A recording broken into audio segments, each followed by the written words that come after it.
Bismillahirrahmanirrahim. Assalamualaikum warahmatullahi wabarakatuh. Waalaikumsalam. Allahumma sholli ala sayyidina Muhammad wa ala sayyidina Muhammad. Alhamdulillah kita berjumpa lagi dalam acara Ahlan Wasalan. Hari ini hari Selasa tanggal 19 Safar 1445 Hijriah atau tanggal 5 September 2023. Kami menghadirkan seorang pria yang lahirnya di Yogyakarta tanggal 21 Juni tahun 1960.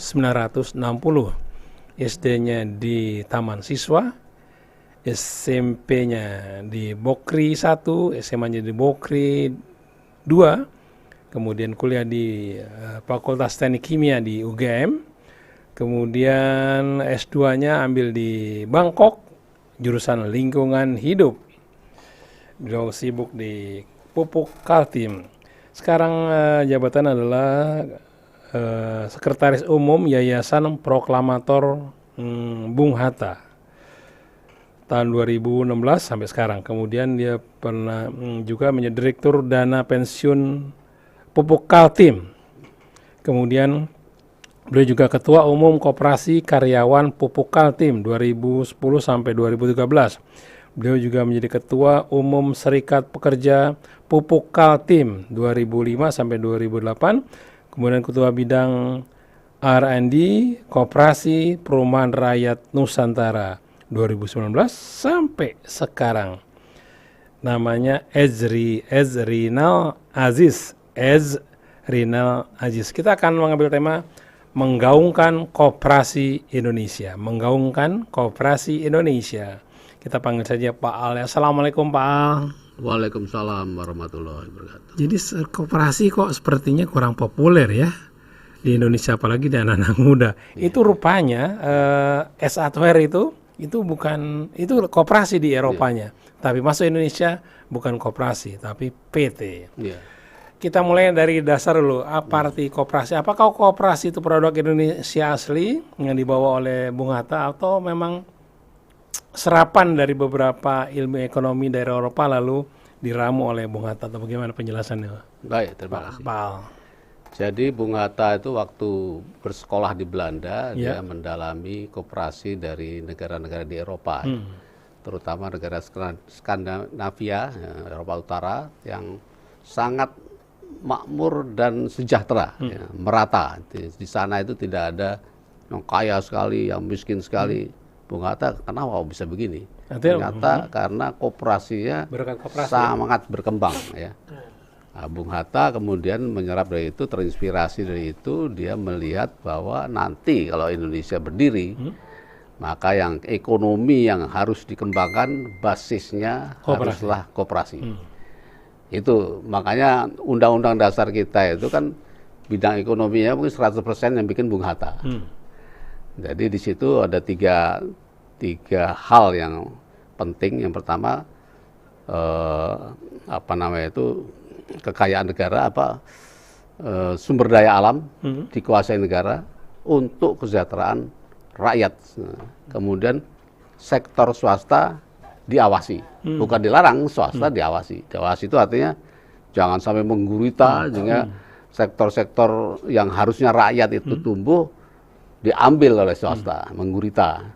Yang ketiga, kembangkan ekonomi berdasarkan demokrasi ekonomi, yaitu koperasi. Itu yang harus dikembangkan. Itu intinya begitu, ekonomi kita itu dalam pikiran Bung Hatta. Tapi sekarang koperasi menjadi kurang populer. Nah, orang lebih itulah banyak PT. Yang saya sayangkan. Prihatin, ya? Jadi prihatin. Jadi saya punya teori kenapa bisa begitu, Pak. Kenapa bisa begitu? Kenapa bisa begitu? Jadi memang ada keterputusan antara konstitusi kita yang dirancang oleh founding fathers ini dengan aktual di lapangan. Itu terjadi sejak ketika Pak Harto berkuasa. Pak Harto itu kita kenal istilah Berkeley Mafia. Dia disekolahkan orang-orang pintar kita tuh bukan belajar koperasi tapi belajar tentang ekonomi liberal. Sehingga itu yang jadi menteri ya prinsipnya liberalisme, yang saham, yang investasi asing masuk menguasai Sekarang itu sumber daya alam dikuasai asing semua, perusahaan asing semua, sehingga duitnya juga mengalir ke perusahaan asing, ke negara lain gitu ya. Nah itulah sekian puluh tahun kita di brainwash, ekonomi kita itu tidak kenal dan tidak menghargai dan tidak mengakui ekonomi berdasarkan demokrasi ekonomi atau koperasi. Jadi itu sebabnya. Lalu Kementerian Koperasinya sendiri apa kabar, apa enggak? Jadi begini, mindsetnya itu Pak Harto dan koperasi itu charity, gitu. Koperasi itu adalah UMKM, sekarang main digabung UMKM kan, Menteri Koperasi dan UMKM. UMKM yang perlu dibantu, akhirnya ya kredit terus kan, karena bukan sebagai suatu powernya dikurang ya, bukan sebagai suatu bentuk usaha yang bisa menjadi besar. Itu konsep itu. Makanya undang-undang kita juga tidak menumbuhkan koperasi. Semua arahnya ke PT. Kalau kita konstitusi koperasi harusnya, kalau orang punya usaha, ditanya, kamu bisa koperasi nggak? Kenapa nggak bisa koperasi? Kan harusnya gitu. Tapi enggak, ini, kamu harus PT gitu. Orang bikin rumah sakit, undang-undangnya PT. Perusahaan asing mau ke Indonesia harus PT. Sehingga tadi S-Hardware yang di sana koperasi, di sini harus PT. Padahal coba bayangkan kalau S-Hardware itu koperasi, karyawannya anggota koperasi itu, bayangkan bagian dari koperasi dunia sejahtera kan, itu ya. Sejahtera sekali. Duit nggak mengalir ke negara asing, jadi bisa kita nikmati. Itu salah contoh. Jadi kita ini sekarang undang-undang kita banyak yang tidak mendukung prinsip-prinsip konstitusi kita. Gitu. Perbankan juga gitu, harus PT. Pendidikan juga begitu. Pendidikan tidak lagi diajarkan koperasi. Dulu ada pelajaran koperasi ya? Dulu aja pelajaran koperasi. Sekarang nggak ada lagi ya? Saya coba gaungkan ini ke teman-teman saya. Yuk kita bikin koperasi. Loh kenapa kok koperasi? Gitu. Jadi nggak ini, tidak, koperasi itu kecil, lemah, bukan suatu bentuk usaha yang wah, yang menjanjikan, yang mandiri. Padahal harusnya begitu. Nah ini ada anekdot Pak, bukan anekdot ya. Pak Harto betulnya juga ingin koperasi itu berkembang di Indonesia. Makanya dia disuruh 2 menterinya belajar di Skandinavia, belajar tentang koperasi. Kok sekarang bisa maju, kita nggak bisa maju gitu. Setelah belajar itu pulang sini, Pak Radis Prawiro sama Bustani Laripin. Radis Prawiro itu bilang lucu kepada Bustani Laripin, Bung, tahu nggak kenapa di sana itu maju koperasinya? Pertama, karena di sana tidak ada menteri koperasi. Kedua, tidak ada undang-undang koperasi. Itu yang juga maju. Saya ini lelucon, tetapi kenyataan, Pak. Kenyataannya apa? Ya mungkin berbeda sana dan sini ya. Karena di sana ya koperasi sama PT perusahaan itu sama, nggak perlu diatur-atur. Dengan sama itu maka dia bersaing. Saya berkooperasi dengan perusahaan swasta non koperasi itu sama kedudukannya. Jadi nggak perlu menteri. Tapi mungkin di Indonesia berbeda. Perlu menteri yang untuk memunculkan koperasi dari UMKM, dari rakyat itu. Mungkin berbeda ya, kita bisa diskusikan lagi Pak. Karena ini judulnya menggaungkan koperasi Indonesia. Gimana syarat-syarat berdirinya koperasi? Seandainya Rasil yang mau bikin koperasi ya, contoh lah misalnya karyawannya 50 orang, apa yang mesti dilakukan? Terus terang saya tidak ahli dalam administrasi, tapi itu mudah sekali. Yang penting syaratnya ada 9 sekarang, cuma 29 cukup. 9 cukup, daftarkan ke namanya notaris, mau bikin koperasi, bidang usahanya apa, kemudian didaftarkan ke notaris, sudah dicatatkan, ya kita berusaha. Bidang usaha bisa juga jasa, bisa? Bisa. Jadi koperasi itu bisa apa saja. Bahkan ketika kita protes, kok rumah sakit kok harus PT? Enggak kok, boleh kok. Sekarang boleh semuanya, tapi tidak jelas gitu loh. Nggak ada di undang-undangnya tetap PT. Operasi itu harusnya usaha apa saja bisa. Usaha apa saja bisa. Tetapi kan tidak pernah digaungkan. Jadi itu yang membuat tidak terlalu berkembang. Tidak menjadi pilihan gitu. Tidak menjadi pilihan. Kalau boleh tahu apa saja kelebihan dari koperasi dan keuntungan apa saja dengan adanya koperasi itu? Kalau keuntungannya apa? Ya, koperasi itu berbeda dengan koperasi itu stakeholder, based on stakeholder. Stakeholder itu karyawan, bisa konsumen, bisa kalau PT itu kan pemegang saham. Pemegang saham yang berkuasa, yang menentukan semua adalah pemegang saham. Untungnya ya lari ke pemegang saham. Tapi kalau koperasi, untungnya ya lari ke anggota semuanya semua. Ya? Semuanya. Semuanya lari ke anggota, nggak bisa. Memang diatur mana yang kontribusi lebih gede, mana kan kita atur sendiri. Orang bertanya-tanya apakah bisa koperasi itu menjadi perusahaan besar atau corporate? Itu kan pertanyaannya. Nah, saya punya contoh. Ada di Australia namanya CIMEC, Pak. Ini saya dapat waktu saya ikut training diselenggarakan oleh Mondragon. Mondragon itu institusi koperasi yang besar di Eropa, di Spanyol. Dan dia berusaha menyebarkan konsep-konsep koperasi itu waktu itu platform digital platform kooperatif. Jadi memanfaatkan era teknologi saat ini.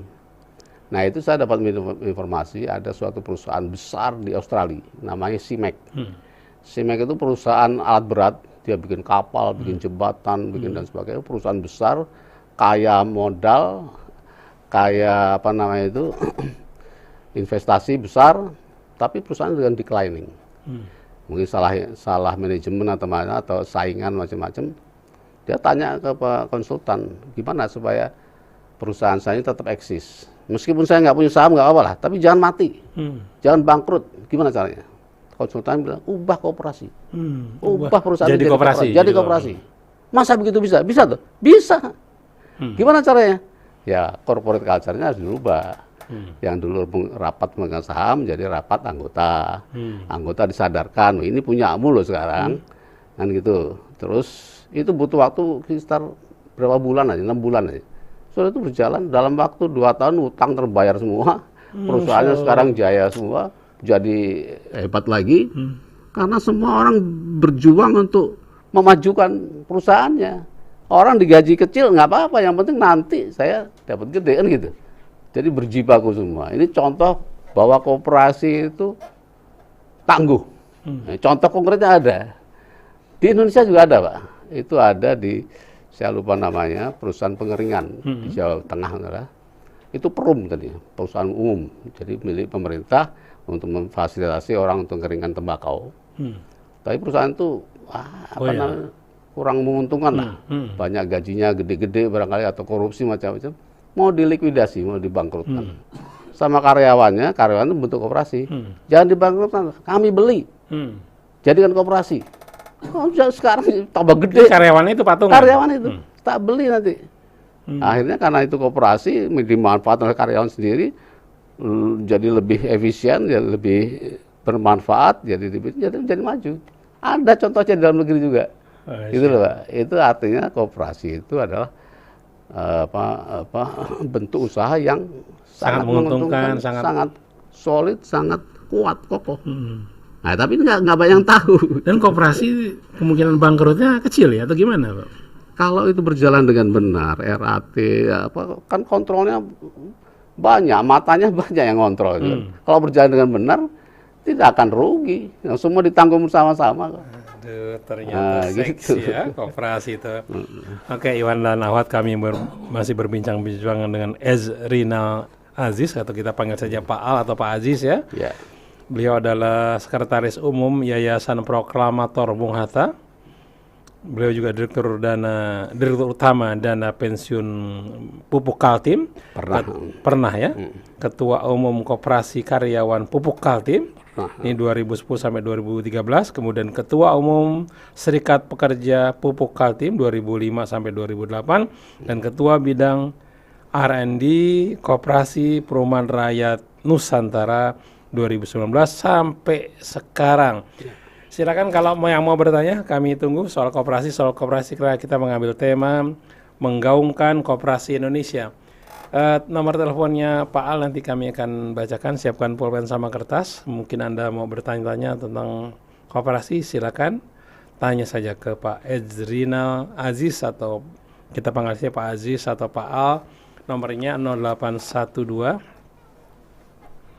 55 35 007 0812 55 35 007. Jadi inti dari koperasi itu apa, Pak?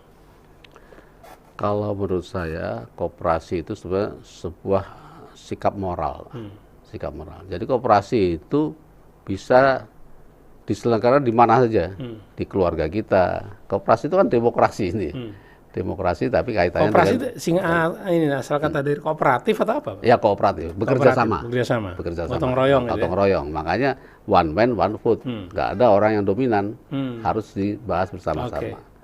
Nah, saya mencontohkan, saya pernah dapat challenge dari teman. Saya kan punya usaha kecil, usaha empek-empek, Pak. Teman bilang, gimana kalau usaha empek-empekmu itu jadikan koperasi gitu kan? Nah, saya bilang secara prinsip itu sudah koperasi. Nah, cuman pegawai saya itu cuma 2 orang, asisten. Itu kan tidak paham, ya, tidak educated kan. Tetapi pelaksanaannya sudah koperasi, artinya semua kepentingan stakeholder itu dipikirkan dan dibagikan SHU-nya. Nah, cuman SHU-nya seberapa saya yang menentukan dengan cara-cara yang logis. Artinya setiap saat saya laporkan kepada asisten saya itu, ini bulan ini kita omset sekian, produksi biaya sekian, keuntungan sekian, yang saya bagikan sekian. Jadi itu ada keterbukaan situ, ada keuntungan dari hasil, itu sebenarnya ada koperasi. Jadi saya himbau bapak-bapak, ibu-ibu, koperasi itu sebenarnya sistem nilai ya, sistem moral atau sistem nilai. Dalam keluarga juga ya, kalau kita sama anak kita sangat otoriter itu bukan koperasi. Tapi kalau mereka diberi hak bicara, diberi hak untuk berdemokrasi, itulah koperasi juga. Di keluarga saya barangkali sudah kebablasan, anak-anak sama bapaknya itu udah hampir nggak hormat sama sekali. Tapi itu bagus supaya inisiatif atau kreativitasnya tumbuh.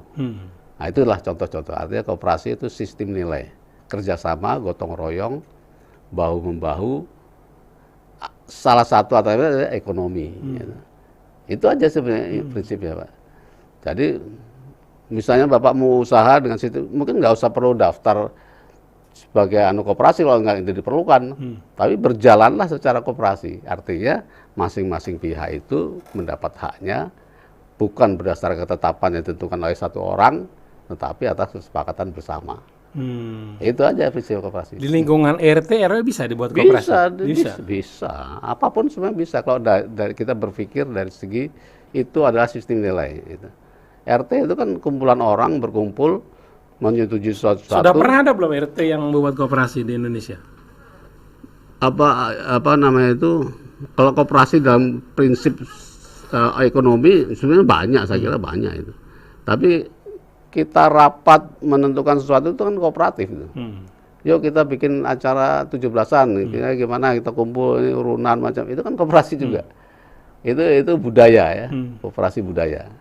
Itulah makanya Bung Hatta bilang kita punya kekuatan karena budaya kita gotong royong, budaya kita bantu membantu. Tinggal ditambahi unsur ekonomi, profesionalisme. Kalau usahanya kan sama aja, koperasi sama itu. Usahanya ya butuh profesionalitas, butuh SOP, itu sama aja. Tapi pengambilan keputusannya adalah bersama-sama. Itu. Oke, kita bacakan dulu WA yang masuk dari pendengar Rasil. Assalamualaikum Pak Aziz. Mau tanya Pak Aziz, apakah tiap anggota memasukkan uang atau sharing yang jumlahnya sama dengan yang lain-lain atau bagaimana? Terima kasih Rasil untuk sudah menghadirkan Pak Aziz untuk bicara koperasi. Ya, jadi memang koperasi itu biasanya ada iuran yang sama ya. Sama. Iurannya itu sama biasanya, ada iuran pokok, ada iuran yang bulanan. Itu berdasarkan kesepakatan? Kesepakatan.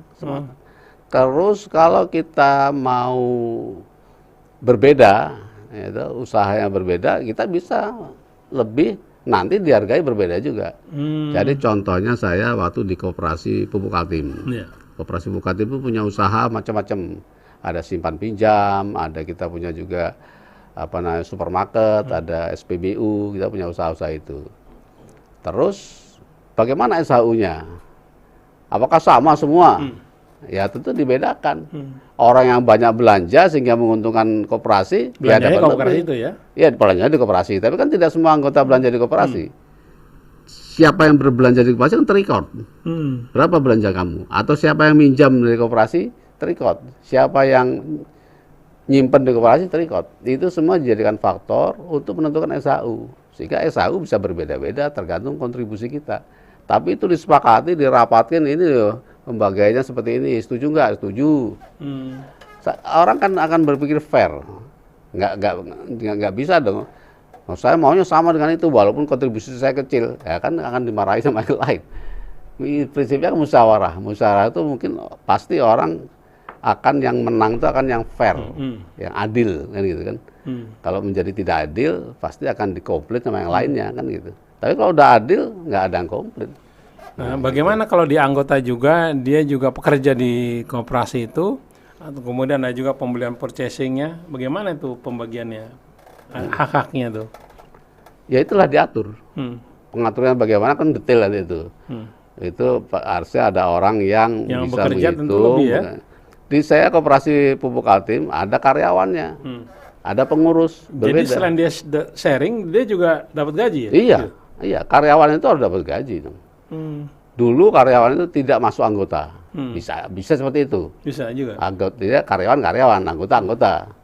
Tapi kemarin waktu saya kita jadikan anggota juga dia, sehingga dia punya ikut bersuara. Sebaiknya semua bisa jadikan anggota, karena koperasi itu sifatnya terbuka. Siapa saja tidak boleh ditolak untuk masuk koperasi, asal punya kepentingan yang sama. Niatnya bukan untuk merusak, tapi untuk berkontribusi. Nggak boleh kita tolak menjadi anggota koperasi. Jadi waktu itu karyawan jadi anggota koperasi juga. Gitu. Dia bisa minjem juga, dia bekerja digaji. Gitu. Assalamualaikum Pak Haji, mau tanya, koperasi kalau di Eropa sejauh mana perkembangannya? Kok di sana bagus, kenapa di Indonesia tidak? Dari Bapak Iskandar. Baik, terima kasih. Jadi bedanya di Eropa dan Indonesia, di Eropa itu perjalanannya sudah lama, sudah panjang, Pak. Koperasi di sana itu sudah ratusan tahun, dan koperasi di sana itu bottom up, jadi hadir dari akar rumput. Jadi sejarahnya ketika revolusi industri di Eropa, di Amerika, di Eropa, buruh itu kan tidak punya hak, Pak, kayak budak waktu itu. Buruh itu gajinya kecil, diperas, tidak ada keselamatan kerja dan sebagainya. Nah itu waktu itu makanya Marx meramakan ada apa namanya revolusi buruh, Marx ya. Tetapi ada gerakan lain dari buruh ini membentuk itu tadi. Ayo kita kerjasamalah, kita bikin toko lah, kita bikin warung supaya kesejahteraan kita bisa terjaga dengan gaji yang kecil, dengan fasilitas yang kecil. Itu awalnya koperasi, Pak, di sana. Saling bekerja sama dan akhirnya menjadi besar dan akhirnya bikin apa namanya itu standar-standar. Dan jadi di sana tuh bottom up karena tekanan revolusi industri. Itu bedanya. Makanya karena bottom up ya dia sehat, dia berkembang, dia bisa menyaingi. Nah sekarang kan setelah itu kan banyak terjadi perbaikan-perbaikan. Ada ILO, gitu. Ada sekarang juga ada apa namanya itu di Indonesia juga ada. Di Indonesia kita industri datang itu buruh sudah bagus kondisinya. Sudah bisa, saya dulu ketua serikat pekerja, itu sejajar dengan direksi itu. Ketua serikat pekerja diakui, ada perjanjian kerja bersama dan apa namanya itu kedudukannya tinggi, kesejahteraan kita bisa perjuangkan dan sebagainya. Itu yang membuat itu yang sejarah yang berbeda, Pak. Jadi ketika kita bukan lagi perjuangkan hak-hak buruh macam-macam, karena buruh sudah cukup baik ya, sehingga koperasinya di Indonesia itu top down. Harusnya kalau pemerintah itu memang betul-betul konsekuen dengan konstitusi kita, ya itu bisa dikembangkan koperasi dengan baik gitu. Nah, memang kenyataannya kita belum. Cuman saya tidak pesimis, artinya tidak, karena walaupun koperasi kita tidak sebesar kontribusinya dibandingkan negara-negara maju, tapi UMKM kita hebat, Pak, ya 67%. Tapi UMKM kan individu ya, bukan koperasi kan. Secara itu usaha kecil menengah kita tuh karena dukungan pemerintah dan sebagainya, nah itu mengimbangi itulah. Menurut saya begitu. Nah, koperasi mari kita usahakan sekarang digaungkan ini gitu Pak. Nah, YPBH ingin menggaungkan koperasi ini agar dikenal oleh masyarakat luas. Dari Ibu Yuko, Assalamualaikum Pak Aziz, mau tanya, apakah di koperasi ini peluang untuk korupsi benar-benar clear, tidak bisa bermain? Kenyataannya banyak yang korupsi. Nah, terjadinya korupsi yang terjadi belakangan ini kan karena pemahaman yang kurang, kemudian kedok ya. Jadi memang rencananya bikin koperasi memang untuk korupsi. Itu makanya terjadi korupsi. Memang dia bikin koperasi untuk mengelabui pemerintah, mengupayakan uang dari masyarakat. Padahal itu sebenarnya tidak. Kalau koperasi dijalankan dengan benar, sebenarnya nggak akan ada korupsi karena diawasi oleh seluruh anggota. Gimana korupsi ya? Kalau yang tadi yang terjadi kan itu bohong-bohongan. Dia bikin koperasi, dia ngambil duit dari masyarakat. Harusnya kan dikontrol perbankan, karena dia koperasi, perbankan nggak bisa ngontrol, OJK nggak kontrol kan gitu. Akibatnya duit itu diselewengkan tanpa ada kontrol. Harusnya kalau koperasi benar tidak bisa menerima dari masyarakat, hanya anggota. Jadi kalau berjalan dengan benar, potensi korupsinya kecil, koperasi itu hampir tidak ada. Tapi kebanyakan kan kita awam, jadi pengurus yang bermain. Kadang-kadang anggota tidak aware, tidak tahu, menyerahkan saja. Nah, itu ada potensi juga itu koperasi itu. Begitu kira-kira. Oke. Terima kasih. Assalamualaikum Pak Aziz, menarik sekali apa yang diutarakan oleh Pak Aziz tentang koperasi itu. Di Indonesia untuk bisa menumbuhkan koperasi menjadi lebih marak lagi, apakah di Indonesia ada macan-macan koperasi yang menggempur ekonomi yang liberal ini menjadi ke arah koperasi? Ada nggak macan-macan di Indonesia? Ya, setahu saya ada, tapi masih sangat sedikit ya. Kayak yang besar itu, setahu saya yang besar dan bagus itu saya lupa namanya, di Kalimantan Barat ya. Ada koperasi simpan pinjam sih memang. Itu besar sekali, dia punya gedung sendiri, dia punya aset. Itu dari hasil koperasi ya? Iya, dari hasil. Jadi memungkinkan, sangat memungkinkan. Bisa, jadi macan-macannya ada, tapi masih sangat sedikit. Nah, marilah kita dorong macan-macan baru ini, macan-macan baru koperasi ini. Sangat memungkinkan. Itu tadi yang saya bilang, peran pemerintah itu jangan dibatasi. Koperasi itu harus bisa digunakan untuk semua sektor harusnya. Ini secara undang-undang harus kita kritisi. Kemudian pemahaman tentang koperasi itu di pendidikan itu sangat kurang. Kalau di negara Skandinavia itu sejak kecil anak-anak mata pelajaran ya, ada mata dilatih dan prakteknya. Ini loh kerjasama itu begini, gini. Sehingga koperasi itu menjadi pilihan yang menarik sekali bagi untuk usaha. Nah kita belum. Nah ini ada satu contoh lagi Pak Krisna di Amerika. Dari training Mondragon itu saya tahu aja. Di Amerika itu ada perusahaan penyebar tenaga kerja ART, ya karyawannya ART, kemudian disuruh kerja di sana dan sebagainya. Kemudian ini ART itu akhirnya timbul kesadaran, kenapa nggak kita bikin koperasi aja ya? Daripada saya kan sekarang bekerja untuk orang. Tapi kalau koperasi kan saya bekerja untuk diri saya sendiri. Masya Allah. Nah, mereka akhirnya bentuk, bikin koperasi di mana pemasarannya itu dia kebayar justru ya dengan sistem dan sebagainya. Nah dia jadi memiliki, sehingga dia bekerja. Kalau dulu dia bekerja bagus karena takut dipecat, kalau sekarang dia bekerja lebih bagus supaya usahanya makin moncer kan gitu kan. Jadi lebih ada kepemilikan. Akhirnya bagus, berkembang dengan baik. Itu contoh ART. Nah di kita kayak Gojek, Grab, harusnya itu koperasi. Ya sekarang ini Grab, Gojek masih dikuasai konglomerat, mesti dikuasai pemilik modal kan itu. Kalau mereka sadar, kenapa harus Grab ini kenapa nggak bikin sendiri misalnya? Kalau bikin sendiri kan semua hasil untuk diri sendiri. Itu kan misalnya. Orang kaya nggak mau jadi orang miskin, dia misalnya didiriin koperasi dia bisa tetap kaya kan? Bisa tetap kaya, bahkan mungkin lebih kaya karena usahanya lebih berkembang pesat. Gitu. Sharingnya lebih tebal ya. Iya.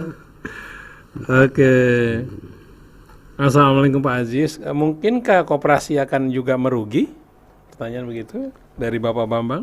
Ya itu kan bisnisnya bisa aja kan merugi. Tapi saya bilang koperasi lebih tangguh karena semua itu ditanggung bersama. Kalau misalnya merugi ya kita keuntungannya kita kurangi dong. Pemilihan produk juga bersama ya pemilihan Iya, produknya ya, yang laku dijual aja ya. Betul, betul. Jadi mestinya lebih tangguh. Itu tadi contoh si Mac tadi mau bangkrut ya rugi kan. Dibeli. Bikin koperasi, dijadikan koperasi betul ya. Jadi karyawan tuh jadi anggota. Sehingga sebuah karyawan tuh berjuang gimana supaya perusahaan ini tidak kolaps ya. Misalnya aja gajinya diturunkan. Ya setuju semua. Toh ini punya kita. Dengan begitu utang bisa dibayar, dengan begitu perusahaan bisa sehat lagi dan lagi ekspansi lagi. Itu contohnya. Dari Bapak Awam yang telepon jangan sekarang nanti aja terima dulu. Oke, kita masih bincang-bincang tentang apa tadi itu mengagungkan koperasi, menggaungkan koperasi Indonesia bersama Bapak Edzrinal Aziz atau biasa dipanggil Pak Al atau Pak Aziz. Beliau adalah Sekretaris Umum Yayasan Proklamator Bung Hatta dari 2016 sampai sekarang dan juga beliau adalah Ketua R&D Koperasi Perumahan Rakyat Indonesia dari 2019 sampai sekarang. Assalamualaikum Pak Aziz. Pak Aziz, kalau koperasi itu biasanya yang tua-tua saja ya pendirinya, tidak ada anak. Mungkin kan anak muda bikin koperasi? Sangat mungkin dan seharusnya sekarang itu yang muda-muda ya. Seharusnya sekarang yang muda-muda. Jadi banyak sana pensiunan baru bikin koperasi gitu nggak? Kenapa? Enggak. Itu karena pensiunan nganggur terus bikin koperasi. Tapi sekarang apalagi dengan digital era telekomunikasi yang platform sekarang ini ya. Platform itu membuka peluang untuk berdirinya koperasi sangat luas, sangat besar. Kita usaha apa saja dengan platform.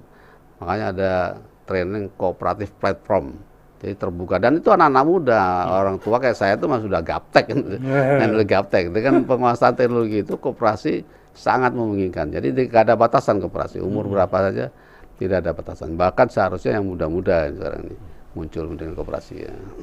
Dari Bapak Yuan, Pak Aziz, kalau seandainya di lingkungan kami ingin mendirikan koperasi, apa syarat-syarat yang diperlukan sehingga bisa berdiri koperasi?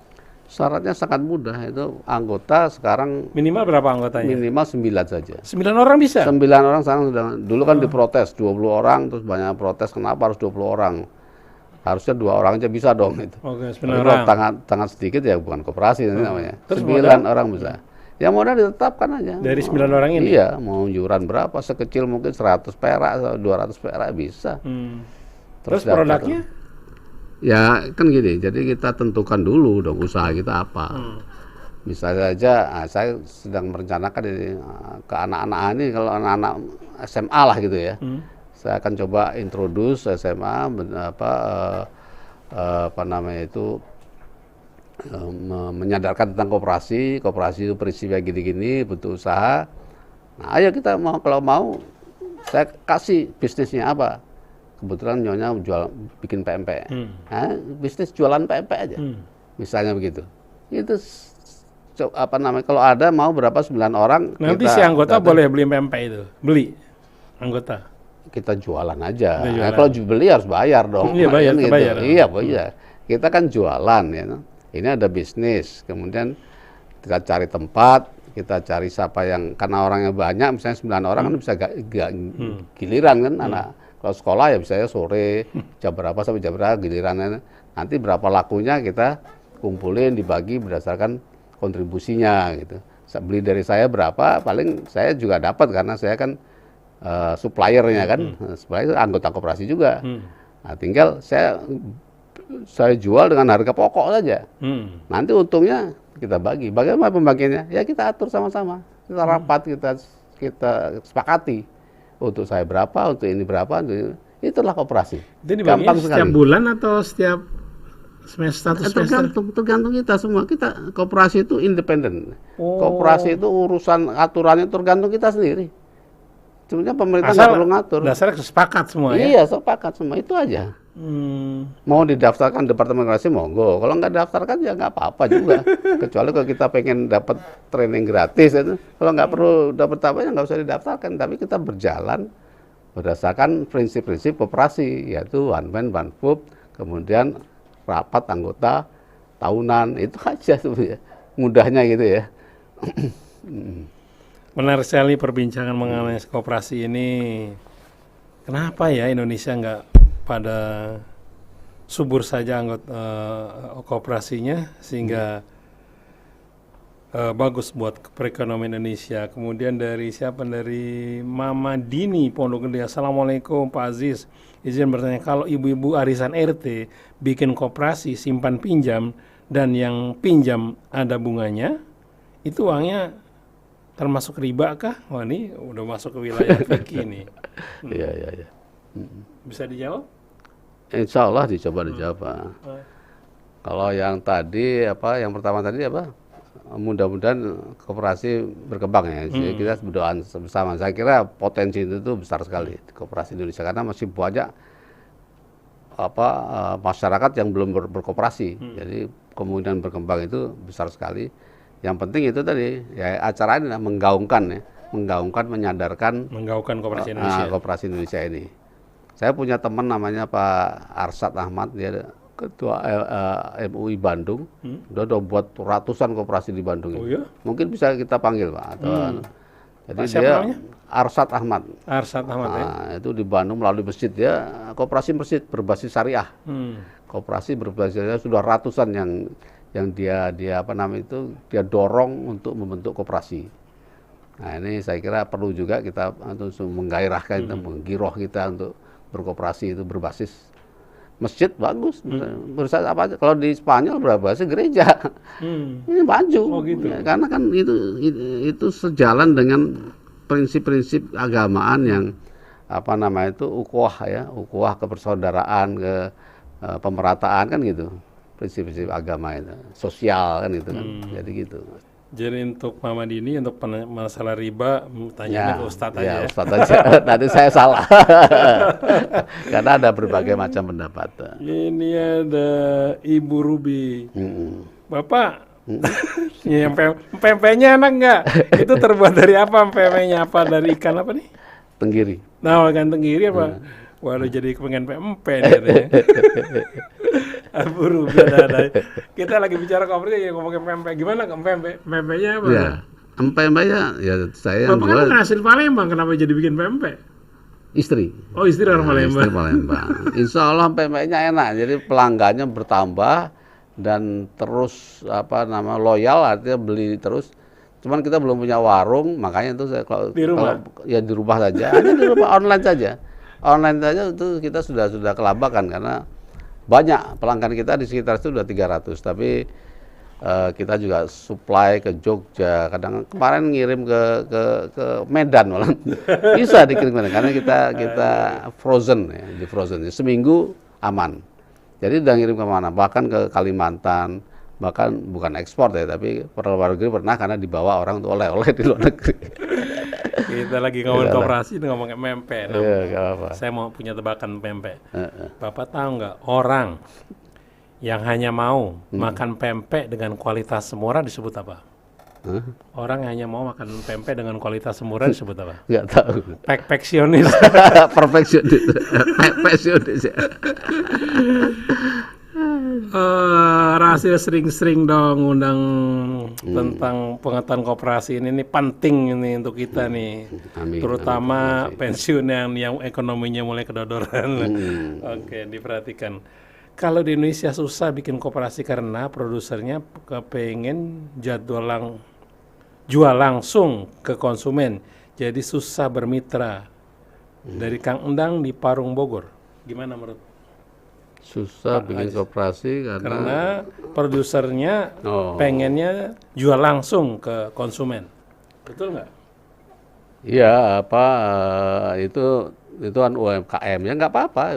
Kalau nggak pakai koperasi juga nggak apa-apa kan, karena bisa sendiri. Saya tadi kan menawarkan, saya empek-empek, mari kita berkolaborasi dalam bentuk koperasi kerjasama. Kekurangan saya, kalau kerjasama itu kan kelebihannya dan kekurangannya saling membantu kan. Saya sekarang kekurangan saya memasarkan, gitu. Pemasaran saya terbatas hanya teman-teman di WA group macam-macam gitu kan. Padahal PP saya enak.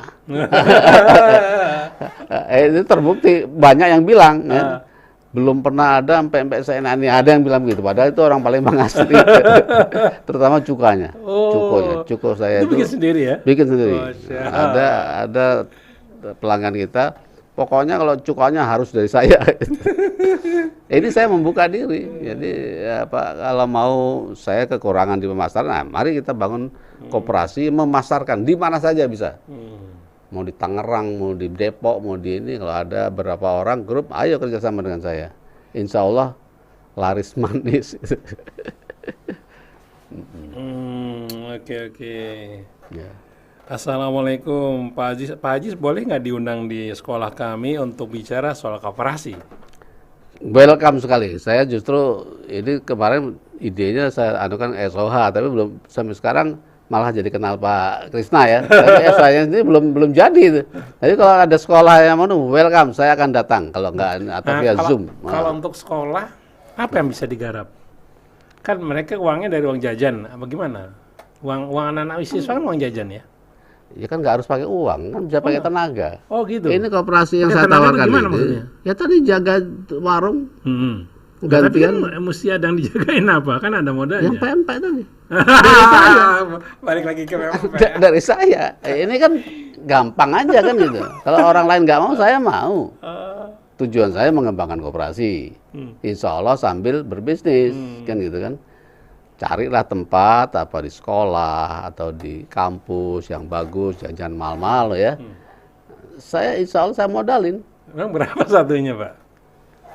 Pempek saya itu relatif murah ya, 4.500 sampai 5.000. Kalau kapal selam 20.000. Ada tekwan, ada lenjer, ada adaan semua. Indonesia tuh menurut hebat, kapal selamnya dimakan tuh. Oke. Mau jadi lari ke pempek. Jadi lari ke pempek kita. Yang lebih menarik pempek. Mungkin minggu depan temanya pempek. Kita temanya ini menggaungkan koperasi Indonesia bersama Ezrinal Aziz. Beliau adalah Sekretaris Umum Yayasan Proklamator Bung Hatta dari 2016 sampai sekarang. Kemudian beliau juga Ketua R&D Koperasi Perumahan Rakyat Indonesia dari 2019 sampai Perumahan Rakyat Nusantara. Nusantara. Perumahan Rakyat Nusantara. Kalau perumahan tipe berapa nih Pak? Dari Bapak Ahmad mana? Oh, dia sedang mendengarkan. Yeah. Saya menyimak, menarik sekali nih masalah koperasi ini. Mudah-mudahan Indonesia mulai menjamur koperasi-koperasi sehingga mensejahterakan dan tidak membebani pikiran dengan utang piutang. Amin ya Rabbal. Oke. Apakah semua produk bisa dikoperasikan? Menurut saya bisa. Bisa. Harusnya bisa karena konstitusi kita koperasi. Hanya undang-undang kita yang kadang-kadang membatasi. Itu yang perlu contoh saya rumah sakit harus PT. Nah, itu harus dikoreksi sebenarnya. Jadi koperasi itu bentuk usaha, bukan membatasi apapun. Perbankan atau koperasi bisa juga. Ada perbankan di luar negeri yang bentuknya koperasi. Tapi ke Indonesia jadi PT. Saya lupa apa itu, ada Pak. KS Hardware itu. Jadi apapun bisa. Ya. Baik Pak Aziz, sayang sekali kita sudah dibatasi oleh waktu. Ada kesimpulan yang mau disampaikan Pak Aziz? Ya, sesuai tema, mari kita gaungkan koperasi ke seluruh Indonesia karena ini adalah bentuk usaha yang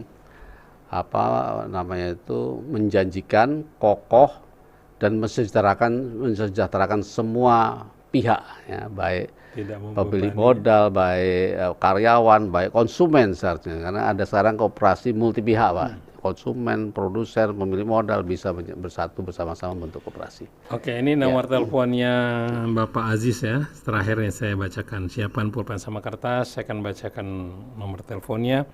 Kalau Anda mau konsultasi masalah koperasi, masalah lain-lainnya, silakan hubungi Ezrinal Aziz atau Bapak Al atau Bapak Aziz. Ini nomornya 0812 sudah, kemudian 55 sudah, kemudian 35, kemudian 007 0812 55 35 007.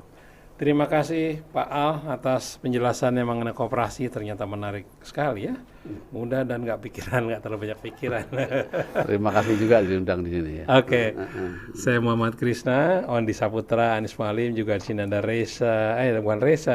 Dina dan Nanda yang sedang PKL dari SMK 4 Keranggan. Terima kasih semuanya, mudah-mudahan siaran ini bermanfaat. Saya mohon pamit, wabillahi taufik walhidayah. Wassalamualaikum warahmatullahi wabarakatuh. Waalaikumsalam.